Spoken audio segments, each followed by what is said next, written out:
ఎన్నికల తరుణంలో హిందూపురం వైసీపీ నేత ఎమ్మెల్సీ మహమ్మద్ ఇక్బాల్ పార్టీకి రాజీనామా చేయడం సంచలనంగా మారింది. శుక్రవారం రోజు వైసీపీ ప్రాథమిక సభ్యత్వానికి రాజీనామా చేశారు. సీఎం జగన్ మండలి చైర్మన్ కు రాజీనామా లేఖను పంపించినట్లుగా పేర్కొన్న ఆయన వ్యక్తిగత కారణాలతోనే ఈ పదవికి రాజీనామా చేస్తున్నట్లు ప్రకటించారు. అయితే ఈ రోజు తన రాజీనామా వెనుక ఉన్న అసలు కారణాలను వెల్లడిస్తూ ఎమ్మెల్సీ ఇక్బాల్ ఆసక్తికర వ్యాఖ్యలు చేశారు.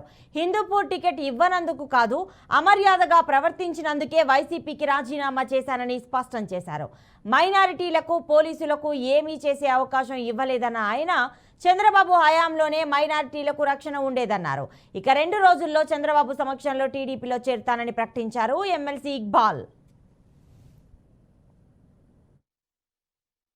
నుంచి ఒక మైనారిటీ కోసం ఏం చేయాలి అన్నది ఆయన చేయకపోవడం. సరే, టు సమ్ అప్, నేను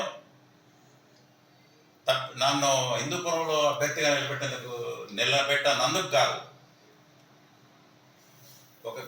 మీరు తొలగించినప్పుడు అమర్యాదకరంగా నాకు చెప్పకుండా ఒక వ్యక్తిని పిలిపించి నేను చెప్పకనే నువ్వు వెళ్ళిపో అని చెప్పడం.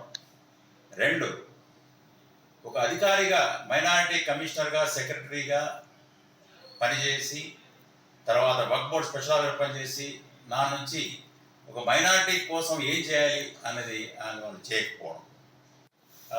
సరే, టు సమ్ అప్, నేను నన్ను హిందూపురంలో అభ్యర్థిగా నిలబెట్టనందుకు కాదు, మీరు తొలగించినప్పుడు అమర్యాద